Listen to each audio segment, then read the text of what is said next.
Hey guys, it's Greg from Bannerless Builds again. So after resetting from the unpleasantness from our rage tests, we decided to show off some stability. Now, normally when you're playing at the table, all sorts of things can happen. Dice can knock into things, drinks can spill, books can create vibrations by being slammed down, so we're going to test all those today. What we have here right now, we got a single facade and these columns. Every set you get will have 5 of these columns, 4-sided. I painted all this up so it looks really nice, but you will get them unpainted. Now, what the columns do is you clip them onto the sides there, provides a little more stability. Now, I'm going to get Costello to roll some dice, try and knock these down. We've got good old plastic dice, we've got some metal dice, which some DMs have outlawed, but we're going to use them anyways. And of course we got the big old honkin' plastic die there. Costello, by all means, let's roll them. Standard die. Bounced right off. How about the metal die? Nothing. That was a 3. Excuse me, Mr. Judgy. Alright, big guy. All right. So, with a single, you can bet if your players are whipping the dice at them, it's probably going to fall down, but for the most part, they're pretty stable. But once you start adding in other facades, you create a little more stability. So we're going to set these up in a single line to simulate a street. And we're going to do this all over again. Call this guy the facade. Oh, denied. Nice spin on it though, and a 20. 20. Couldn't take this wall down. All right, well, that's not my biggest die, Greg. We got the meteor. Oh, jeez. By the way, DMs, if you allow this at your table, that's on you.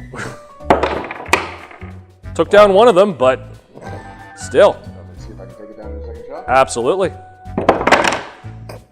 It bounced up and hit it on the top. That was amazing. That was pretty cool. Yeah. So, aside from this thing. Drop it. Ugh, Yeah. God. It's denting the table.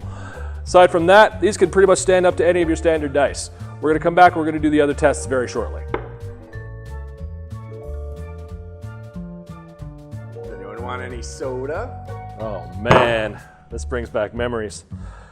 The gaming table, everyone's going to probably have something to drink, so this spills, it's going to get all over the place.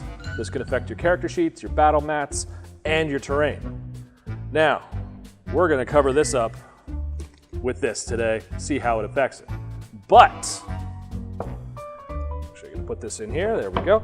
I also had an idea because most terrain that you're going to encounter these days is made of this stuff, MDF.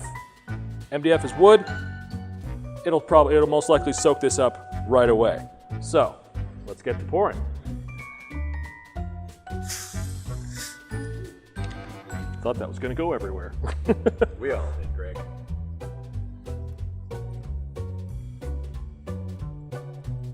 Cover that right up. Now, I'm going to pour some of this to show you how much it's going to soak up. And I'm going to send Costello for some paper towels to simulate how long it takes to clean this stuff up.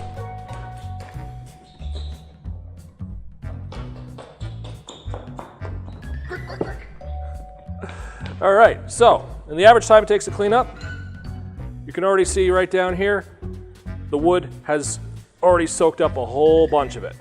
It'll take time for this to dry out. This is a pretty thick piece of wood. On any of the smaller pieces, this could possibly destroy any terrain that you already have and probably wreck your character sheets. Now, you know what? Normally, I would take this out, I would clean this up right now to show you how well this holds up, but you know what? I kind of want to leave it. So you know what? We're going to leave this for an hour. We're going to come back. We're going to show you the results. And we're back with our final test. Hey, Costello, you're a GM, right? I am. Your players ever move the books around? Constantly. Yeah? Causes vibrations, knocks stuff down? Yeah, I get it. All right, so that's what we're going to do right now. We've got a big stack of books here. We're going to just drop them on the table, see how it affects the facades. First up, Savage Worlds Deluxe. Nothing. Nothing. What about a hardcover? I like it. I think haven't seen them shift. What about you? I saw a little wiggle. Okay. Another major. Classic. TMNT. Another strangeness. Nothing. All right, now we're getting a little Old school. bigger. Old school? Dungeons and Dragons. All right. Well, it's 4th edition. No one cares. It's no school. Oh, I saw a little bit of movement. Let's get a little bigger than that. Ah, Pathfinder. Jason Bowman once said you can knock someone out with this book. It jumped. And landed. It stuck the landing. Now we're getting into the big boys. This is Traveler 5th edition, 5-pound book. Let's see what it does. It also jumped. These jumps are fascinating. It is. Now the hero system. Anyone who's played this knows how heavy this system is.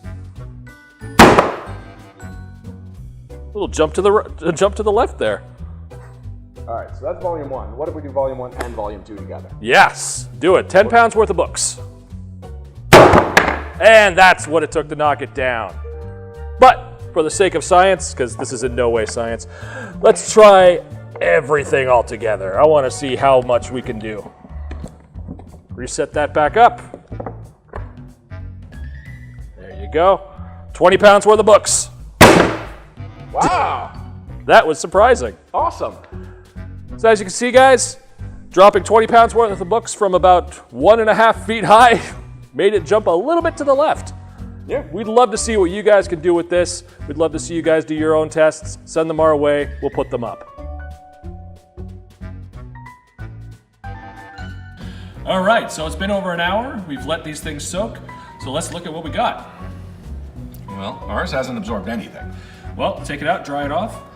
And if you see the MDF here that we left it here for fun, there's considerably less Mountain Dew in there. It has absorbed a lot of this. I was expecting like a slurp sound with the way you took it out because it just seemed so stuck to the ground. I won't lie, it fought me. So we're gonna leave that right there. Now, as you can see, the original piece that we soaked in there for probably about 15-20 seconds, it still has a discoloration line right on there. This will probably dry out all right, but it'll take at least a day probably to get back and get back to what it used to be, and it'll probably always have this little discoloration right there. Now, let's see. Oh, just for the sake of transparency also, this is the one that we beat the crap out of all day. We put a brand new one in there just to see how it would work. So other than it being a little harder to dry in some of the cracks, it's fine. Yep, looks great to me. I see no discolorations. I see nothing. Still hard. Mm-hmm. Yep, looks great. Taste it. That wasn't this. Oh no, it was all in, wasn't it? Man, I should not have done that. Okay. There you go. These things are completely spill resistant. Now, one word of note, if you do paint them, that will affect it. Paint, we cannot guarantee that anything you spill on it won't paint. We don't know how you guys will do them, so please, by all means. But if you do paint them, send us pictures. We'd love to see them.